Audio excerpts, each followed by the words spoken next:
ॐ श्रीगणेशाय नमः। अथ श्री महालक्ष्म्यष्टका।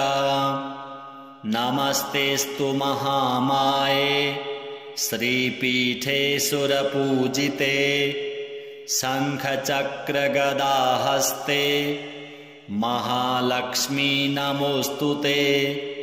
नमस्ते गरुडारूढे कोलासुरभयङ्करी सर्वपापहरे देवी महालक्ष्मी नमोऽस्तुते। सर्वज्ञे सर्ववरदे सर्वदुष्टभयङ्करी सर्वदुःखहरे देवी महालक्ष्मी नमोऽस्तुते। सिद्धिबुद्धिप्रदे देवी भुक्तिमुक्तिप्रदायिनी मन्त्रमूर्ते सदा देवी महालक्ष्मी नमोऽस्तुते। आद्यन्तरहिते देवी आद्यशक्तिमहेश्वरी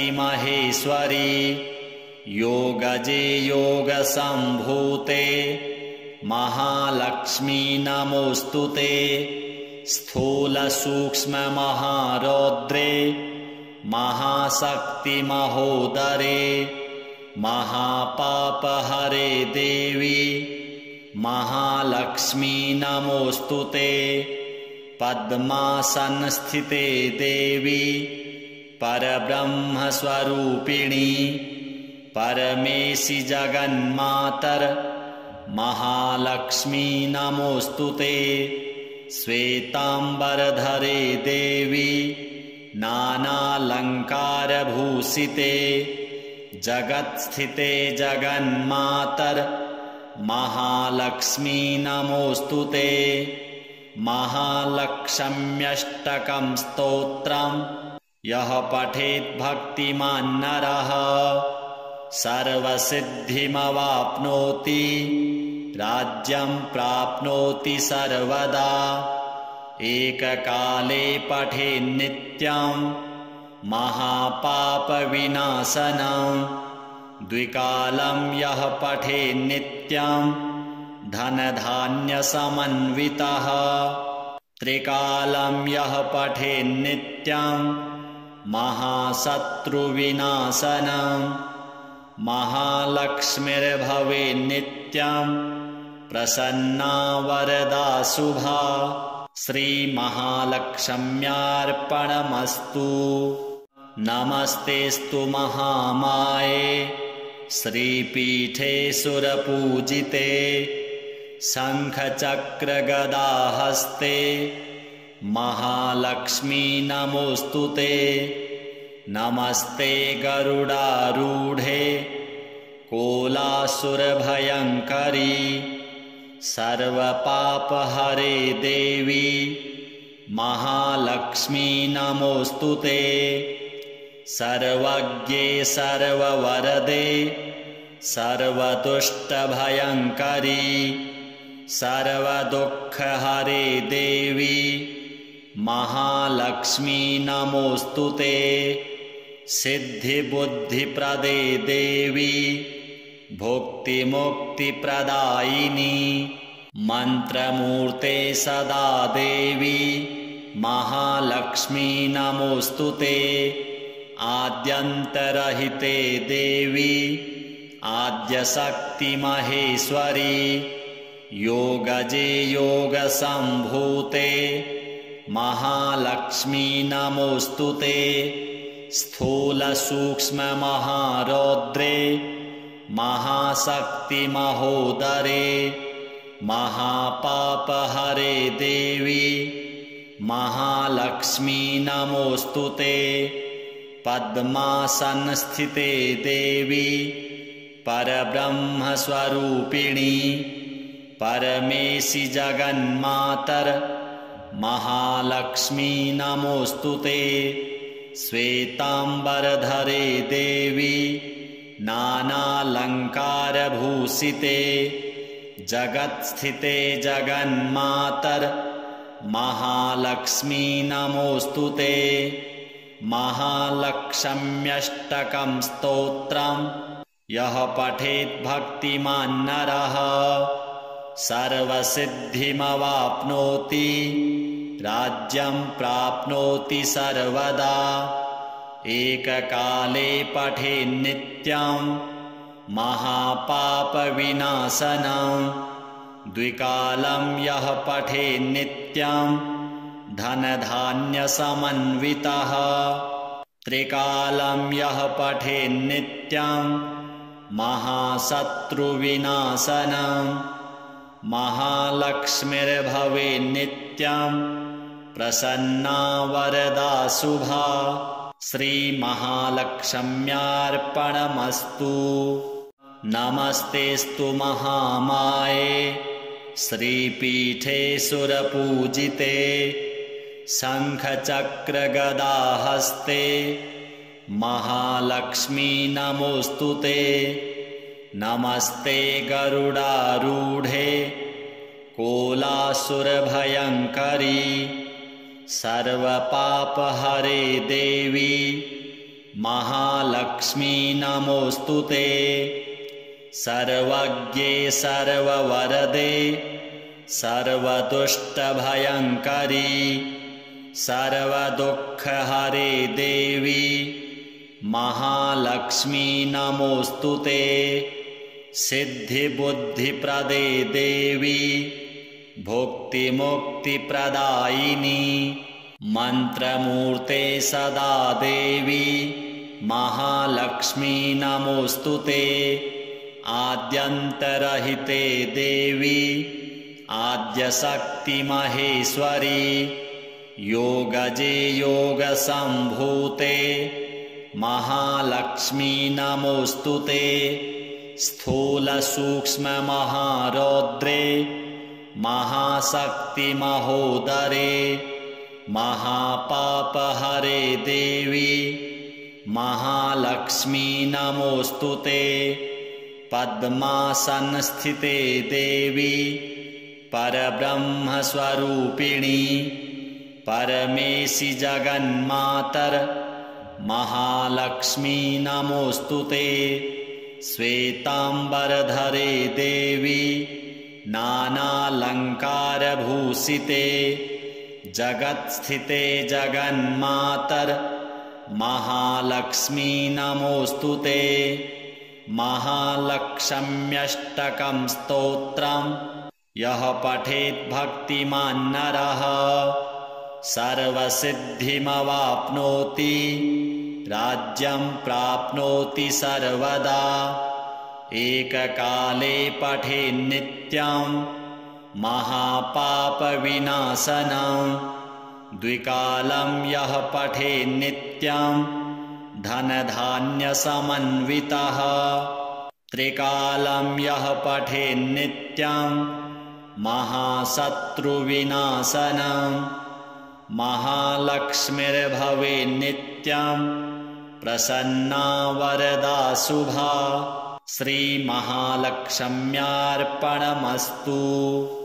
नमस्तेस्तु महामाये श्रीपीठे सुरपूजिते शङ्खचक्रगदाहस्ते महालक्ष्मी नमोऽस्तुते। नमस्ते गरुडारूढे कोलासुरभयङ्करी सर्वपापहरे देवी महालक्ष्मी नमोऽस्तुते। सर्वज्ञे सर्ववरदे सर्वदुष्टभयङ्करी सर्वदुःखहरे देवी महालक्ष्मी नमोऽस्तुते। सिद्धिबुद्धिप्रदे देवी भुक्तिमुक्तिप्रदायिनी मन्त्रमूर्ते सदा देवी महालक्ष्मी नमोऽस्तुते। आद्यन्तरहिते देवी आद्यशक्तिमहेश्वरी योगजे योगसम्भूते महालक्ष्मी नमोऽस्तुते। स्थूलसूक्ष्ममहारौद्रे महाशक्तिमहोदरे महापापहरे देवी महालक्ष्मी नमोऽस्तुते पद्मासनस्थिते देवी परब्रह्मस्वरूपिणी परमेशि जगन्मातर महालक्ष्मी नमोऽस्तुते श्वेताम्बरधरे देवी नानालङ्कारभूषिते जगत्स्थिते जगन्मातर महालक्ष्मी नमोऽस्तुते महालक्ष्म्यष्टकं स्तोत्रम् यः पठेत् भक्तिमान् नरः सर्वसिद्धिमवाप्नोति राज्यं प्राप्नोति सर्वदा एककाले पठेन्नित्यं महापापविनाशनं द्विकालं यः पठेन्नित्यं धनधान्यसमन्वितः त्रिकालं यः पठेन्नित्यं महाशत्रुविनाशनं महालक्ष्मीर्भवेन्नित्यं प्रसन्ना वरदा शुभा श्रीमहालक्ष्म्यार्पणमस्तु। नमस्तेस्तु महामाये श्रीपीठे सुरपूजिते शङ्खचक्रगदाहस्ते महालक्ष्मी नमोऽस्तुते नमस्ते गरुडारूढे कोलासुरभयङ्करी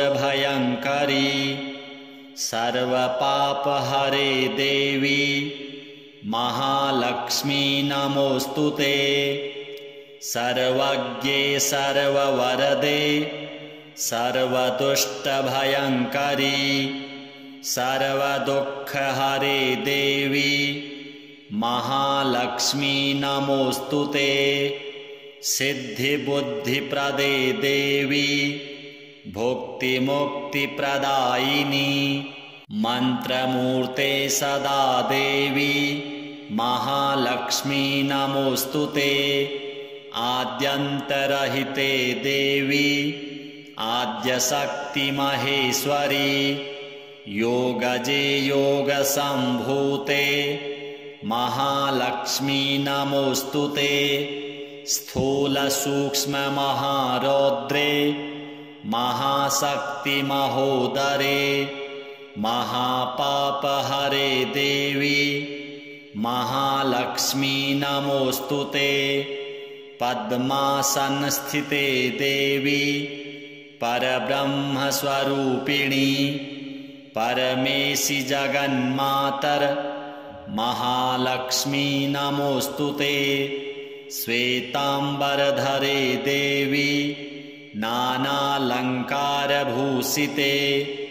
जगत्स्थिते जगन्मातर महालक्ष्मी नमोऽस्तुते महालक्ष्म्यष्टकं स्तोत्रम् यः पठेत् भक्तिमान् नरः सर्वसिद्धिमवाप्नोति राज्यं प्राप्नोति सर्वदा एककाले पठेन्नित्यं महापापविनाशनं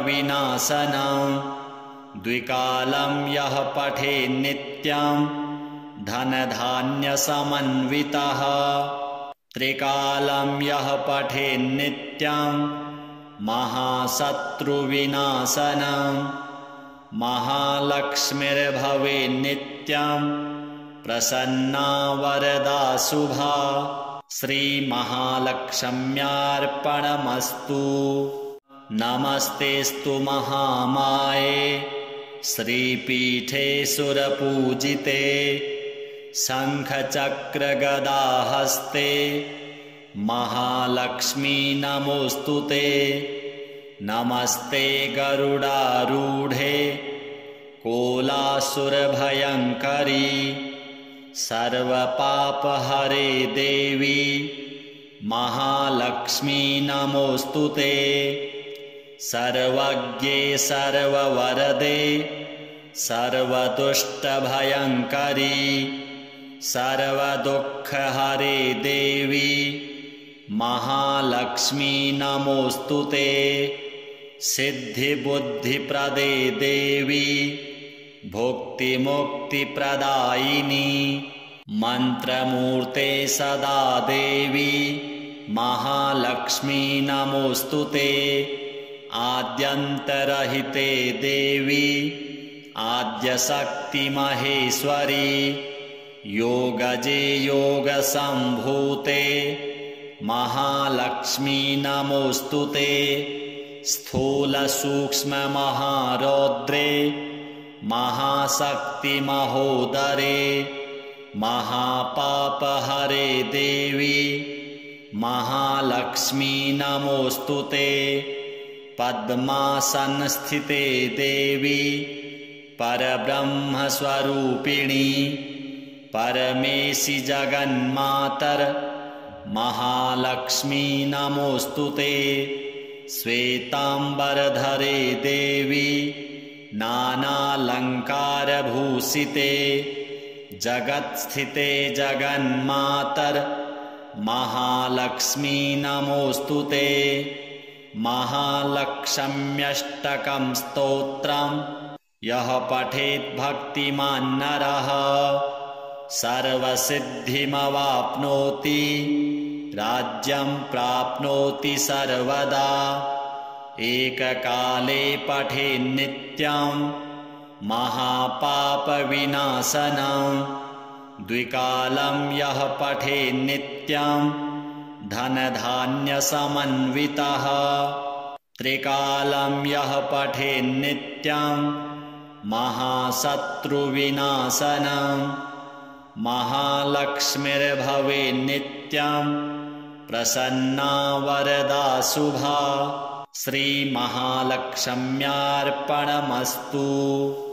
नमस्तेस्तु महामाये श्रीपीठे सुरपूजिते शङ्खचक्रगदाहस्ते महालक्ष्मी नमोऽस्तुते नमस्ते गरुडारूढे कोलासुरभयङ्करी सर्वपापहरे देवी महालक्ष्मी नमोऽस्तुते सर्वज्ञे सर्ववरदे सर्वदुष्टभयङ्करी सर्वदुःखहरे देवी महालक्ष्मी नमोऽस्तुते सिद्धिबुद्धिप्रदे देवी भुक्तिमुक्तिप्रदायिनी मन्त्रमूर्ते सदा देवी महालक्ष्मी नमोऽस्तुते आद्यन्तरहिते देवी आद्यशक्तिमहेश्वरी योगजे योगसम्भूते महालक्ष्मी नमोऽस्तुते स्थूलसूक्ष्ममहारौद्रे महाशक्तिमहोदरे महापापहरे देवी महालक्ष्मी नमोऽस्तुते पद्मासनस्थिते देवी परब्रह्मस्वरूपिणी परमेशि जगन्मातर महालक्ष्मी नमोऽस्तुते श्वेताम्बरधरे देवी नानालङ्कारभूषिते जगत्स्थिते जगन्मातर महालक्ष्मी नमोऽस्तुते महालक्ष्म्यष्टकं स्तोत्रं यः पठेत् भक्तिमान् नरः सर्वसिद्धिमवाप्नोति राज्यं प्राप्नोति सर्वदा एककाले पठेन्नित्यं महापापविनाशनं द्विकालं यः पठेन्नित्यं धनधान्यसमन्वितः त्रिकालं यः पठेन्नित्यं महाशत्रुविनाशनं महालक्ष्मीर्भवेन्नित्यं प्रसन्ना वरदा शुभा श्रीमहालक्ष्म्यार्पणमस्तु। नमस्तेऽस्तु महामाये श्रीपीठे सुरपूजिते शङ्खचक्रगदाहस्ते महालक्ष्मी नमोऽस्तुते। नमस्ते गरुडारूढे कोलासुरभयङ्करी सर्वपापहरे देवी महालक्ष्मी नमोऽस्तुते। सर्वज्ञे सर्ववरदे सर्वदुष्टभयङ्करी सर्वदुःखहरे देवी महालक्ष्मी नमोऽस्तुते। सिद्धिबुद्धिप्रदे देवी भुक्तिमुक्तिप्रदायिनी मन्त्रमूर्ते सदा देवी महालक्ष्मी नमोऽस्तुते। आद्यन्तरहिते देवी आद्यशक्तिमहेश्वरी योगजे योगसम्भूते महालक्ष्मी नमोऽस्तुते। स्थूलसूक्ष्ममहारौद्रे महाशक्तिमहोदरे महापापहरे देवी महालक्ष्मी नमोऽस्तुते। पद्मासनस्थिते देवी परब्रह्मस्वरूपिणी परमेशि जगन्मातर महालक्ष्मी नमोऽस्तुते। श्वेताम्बरधरे देवी नानालङ्कारभूषिते जगत्स्थिते जगन्मातर महालक्ष्मी नमोऽस्तुते। महालक्ष्म्यष्टकं स्तोत्रं यः पठेत् भक्तिमान् नरः सर्वसिद्धिमवाप्नोति राज्यं प्राप्नोति सर्वदा। एककाले पठेन्नित्यं महापापविनाशनं द्विकालं यः पठेन्नित्यं धनधान्यसमन्वितः त्रिकालं यः पठेन्नित्यं महाशत्रुविनाशनं महालक्ष्मीर्भवेन्नित्यं प्रसन्ना वरदा शुभा। श्रीमहालक्ष्म्यार्पणमस्तु। नमस्तेऽस्तु महामाये श्रीपीठे सुरपूजिते शङ्खचक्रगदाहस्ते महालक्ष्मी नमोऽस्तुते। नमस्ते गरुडारूढे कोलासुरभयङ्करी सर्वपापहरे देवी महालक्ष्मी नमोऽस्तुते। सर्वज्ञे सर्ववरदे सर्वदुष्टभयङ्करी सर्वदुःखहरे देवी महालक्ष्मी नमोऽस्तुते। सिद्धिबुद्धिप्रदे देवी भुक्तिमुक्तिप्रदायिनी मन्त्रमूर्ते सदा देवी महालक्ष्मी नमोऽस्तुते। आद्यन्तरहिते देवी आद्यशक्तिमहेश्वरी योगजे योगसम्भूते महालक्ष्मी नमोऽस्तुते। स्थूलसूक्ष्ममहारौद्रे महाशक्तिमहोदरे महापापहरे देवी महालक्ष्मी नमोऽस्तुते। पद्मासनस्थिते देवी परब्रह्मस्वरूपिणी परमेशि जगन्मातर महालक्ष्मी नमोऽस्तुते। श्वेताम्बरधरे देवी नानालङ्कारभूषिते जगत्स्थिते जगन्मातर महालक्ष्मी नमोऽस्तुते। महालक्ष्म्यष्टकं स्तोत्रं यः पठेत् भक्तिमान् नरः सर्वसिद्धिमवाप्नोति राज्यं प्राप्नोति सर्वदा एककाले पठेन्नित्यं महापापविनाशनं द्विकालं यः पठेन्नित्यं धनधान्यसमन्वितः त्रिकालं यः पठेन्नित्यं महाशत्रुविनाशनं महालक्ष्मीर्भवेन्नित्यं प्रसन्ना वरदा शुभा श्रीमहालक्ष्म्यार्पणमस्तु। नमस्तेस्तु महामाये श्रीपीठे सुरपूजिते शङ्खचक्रगदाहस्ते महालक्ष्मी नमोऽस्तुते। नमस्ते गरुडारूढे कोलासुरभयङ्करी सर्वपापहरे देवी महालक्ष्मी नमोऽस्तुते। सर्वज्ञे सर्ववरदे सर्वदुष्टभयङ्करी सर्वदुःखहरे देवी महालक्ष्मी नमोऽस्तुते।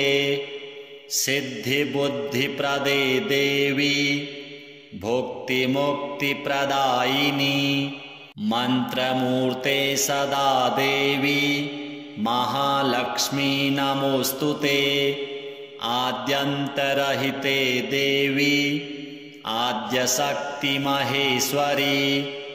योगजे योगसम्भूते महालक्ष्मी नमोऽस्तुते। स्थूलसूक्ष्ममहारौद्रे महाशक्तिमहोदरे महापापहरे देवी महालक्ष्मी नमोऽस्तुते। पद्मासनस्थिते देवी परब्रह्मस्वरूपिणी परमेशि जगन्मातर महालक्ष्मी नमोऽस्तुते। श्वेताम्बरधरे देवी नानालङ्कारभूषिते जगत्स्थिते जगन्मातर महालक्ष्मी नमोऽस्तुते। महालक्ष्म्यष्टकं स्तोत्रं यः पठेत् भक्तिमान् नरः सर्वसिद्धिमवाप्नोति राज्यं प्राप्नोति सर्वदा एककाले पठेन्नित्यं महापापविनाशनं द्विकालं यः पठेन्नित्यं धनधान्यसमन्वितः त्रिकालं यः पठेन्नित्यं महाशत्रुविनाशनं महालक्ष्मीर्भवेन्नित्यं प्रसन्ना वरदा शुभा श्रीमहालक्ष्म्यार्पणमस्तु। नमस्तेस्तु महामाये श्रीपीठे सुरपूजिते शङ्खचक्रगदाहस्ते महालक्ष्मी नमोऽस्तुते। नमस्ते गरुडारूढे कोलासुरभयङ्करी सर्वपापहरे देवी महालक्ष्मी नमोऽस्तुते। सर्वज्ञे सर्ववरदे सर्वदुष्टभयङ्करी सर्वदुःखहरे देवी महालक्ष्मी नमोऽस्तुते। सिद्धिबुद्धिप्रदे देवी भुक्तिमुक्तिप्रदायिनी मन्त्रमूर्ते सदा देवी महालक्ष्मी नमोऽस्तुते। आद्यन्तरहिते देवी आद्यशक्तिमहेश्वरी योगजे योगसम्भूते महालक्ष्मी नमोऽस्तुते। स्थूलसूक्ष्ममहारौद्रे महाशक्तिमहोदरे महापापहरे देवी महालक्ष्मी नमोऽस्तुते। पद्मासनस्थिते देवी परब्रह्मस्वरूपिणी परमेशि जगन्मातर महालक्ष्मी नमोऽस्तुते। श्वेताम्बरधरे देवी नानालङ्कारभूषिते जगत्स्थिते जगन्मातर महालक्ष्मी नमोऽस्तुते। महालक्ष्म्यष्टकं स्तोत्रं यः पठेत् भक्तिमान् नरः सर्वसिद्धिमवाप्नोति राज्यं प्राप्नोति सर्वदा। एककाले पठेन्नित्यं महापापविनाशनं द्विकालं यः पठेन्नित्यं धनधान्यसमन्वितः त्रिकालं यः पठेन्नित्यं महाशत्रुविनाशनं महालक्ष्मीर्भवेन्नित्यं प्रसन्ना वरदा शुभा। श्रीमहालक्ष्म्यार्पणमस्तु।